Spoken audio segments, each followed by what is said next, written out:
Assalamualaikum warahmatullahi wabarakatuh.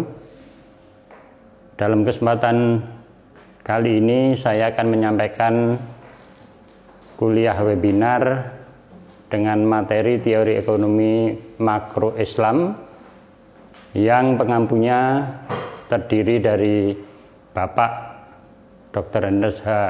Sriwalyoto MM, MPD, PhD, dan saya Haji Muhammad Zaini. Dalam materi yang akan kita bawakan kali ini adalah materi yang menggabungkan antara materi yang sifatnya adalah konvensional dengan materi-materi yang kita masukkan unsur syariah.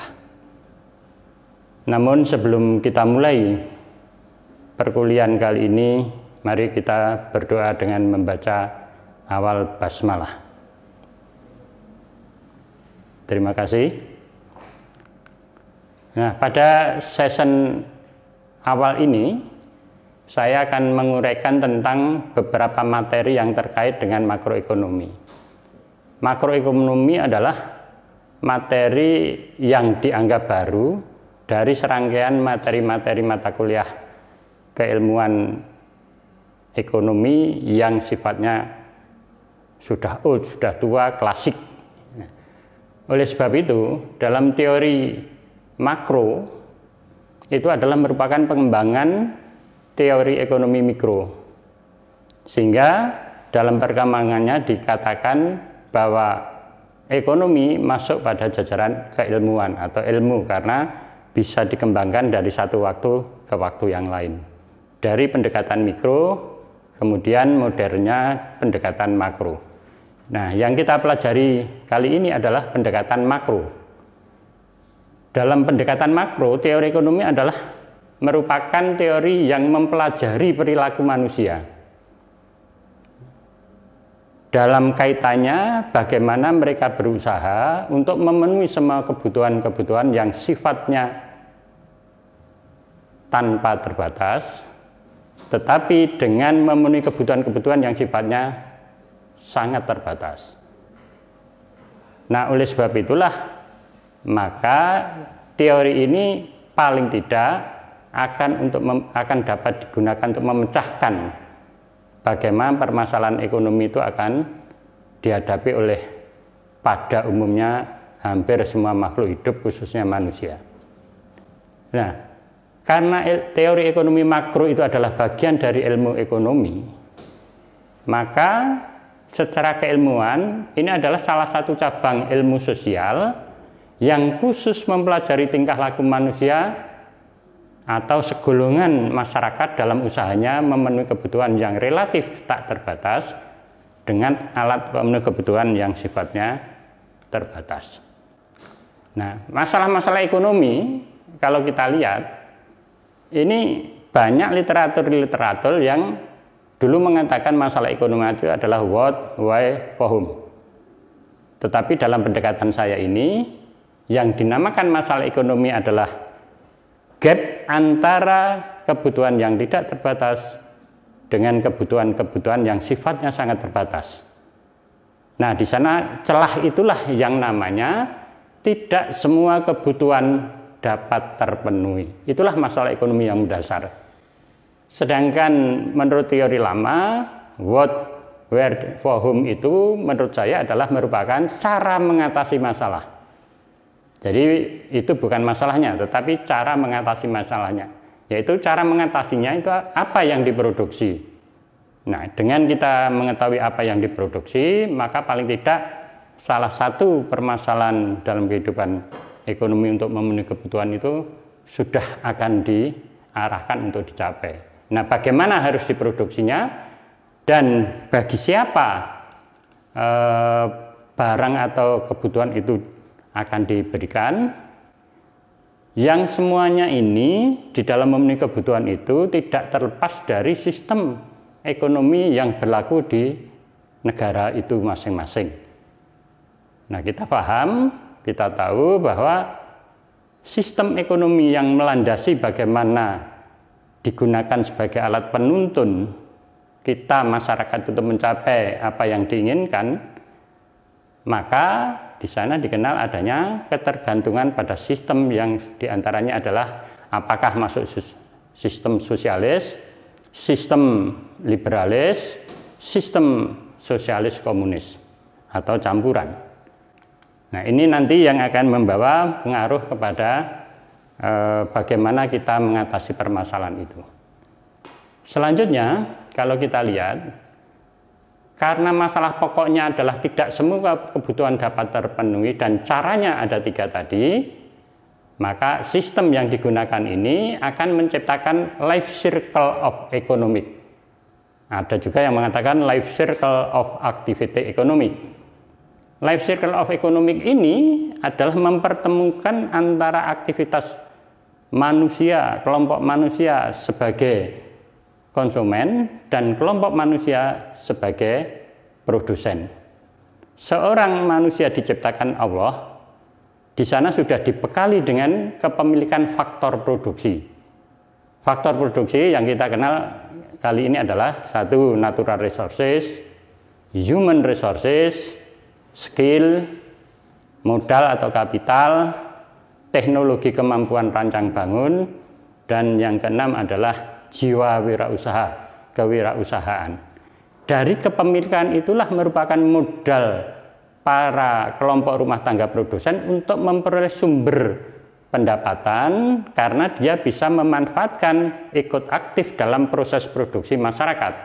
Jadi bisa ikut di sana ya, dari rumah tangga konsumen, melakukan kegiatan ekonomi di rumah tangga produsen, yang kemudian karena dia mengikut sertakan proses faktor produksi dalam produk masyarakat, maka rumah tangga produsen akan memberikan kontraprestasi. Kontraprestasinya itu dalam bentuk uang. Ya, misalnya kita punya bahan baku, nanti akan memperoleh pendapatan dalam bentuk penggantian prestasi harga bahan baku.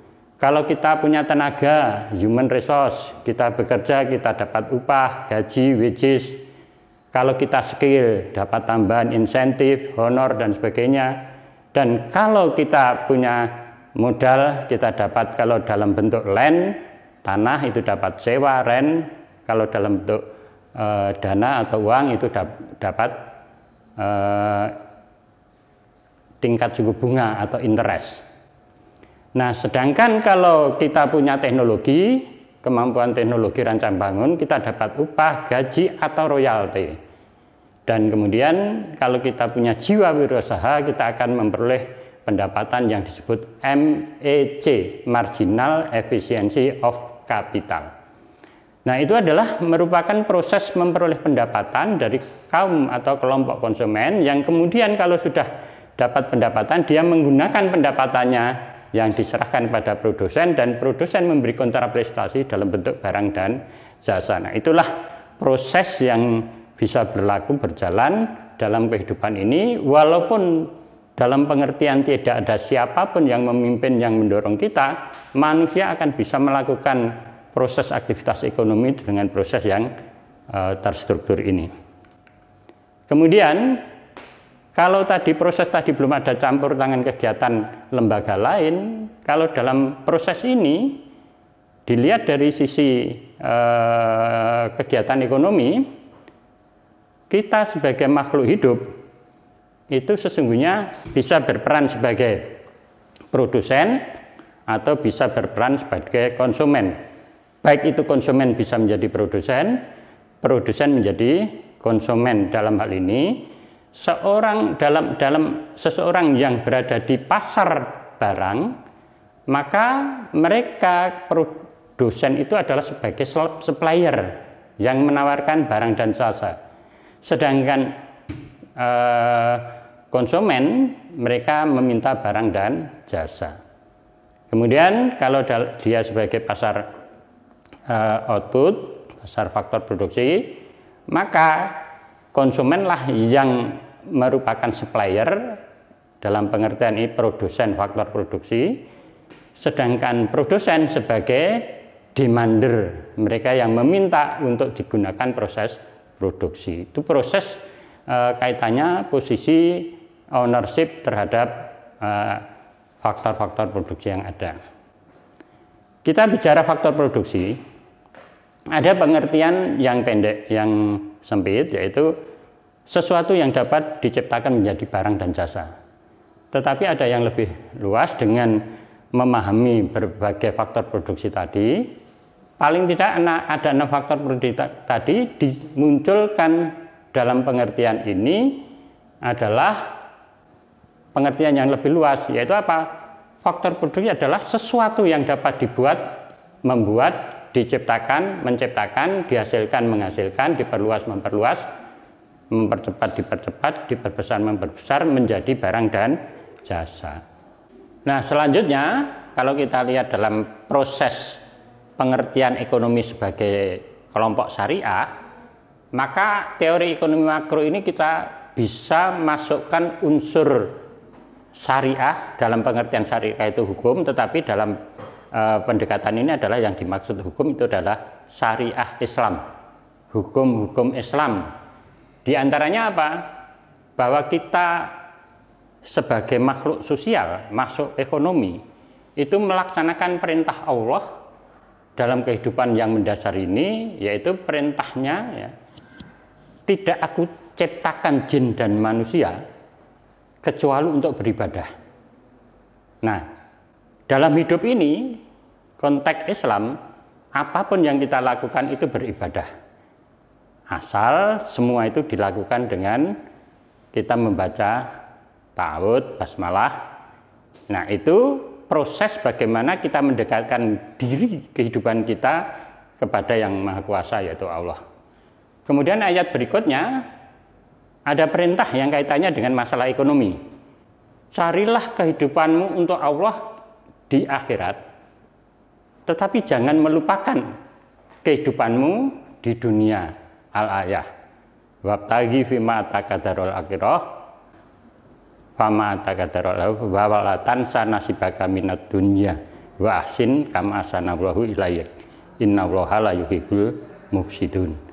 Nah, proses ini kita coba untuk menggabungkan dengan pengertian kegiatan ekonomi itu dipandang dalam pendekatan syariah. Nah, oleh sebab itu kita mengkombinasikan antara teori yang kita perkenalkan secara konvensional dengan pendekatan Islam dalam teori, khususnya dalam pembahasan analisis pendapatan nasional. Dalam analisis pendapatan nasional, keseimbangan pendapatan nasional ini paling tidak nanti memasukkan unsur kewajiban seseorang yang mereka masuk dalam kelompok muslim dalam usahanya memanfaatkan hasil kerja yang berupa pendapatan yang itu merupakan karunia atau rezeki dari Allah kepada kita. Karena rezeki Allah kepada kita itu sebagian adalah merupakan hak orang lain yang harus kita keluarkan dalam bentuk zakat, infak, sedekah. Itu bentuk kesyukuran kita karena kita memperoleh apa yang sudah dititipkan kepada kita dalam bentuk rezeki tadi. Nah, pendapatan ini kalau kita lihat sebagai rezeki yang kita keluarkan tadi, ini bisa kita rumuskan di dalam pendekatan teori ekonomi. Di antaranya adalah, nah ini kalau kita lihat, karena zakat itu ada batasnya, yaitu minimal 2,5%, sedangkan kalau infak sedekah maksimalnya adalah 3/4 dari harta yang kita miliki, maka sementara ini konsep yang saya ajukan, zakat itu mempunyai persamaan, yaitu Z sama dengan Z kecil Z besar, itu Z itu simbol dari pendapatan, dan Z kecil itu adalah 0,025 atau 2,5%.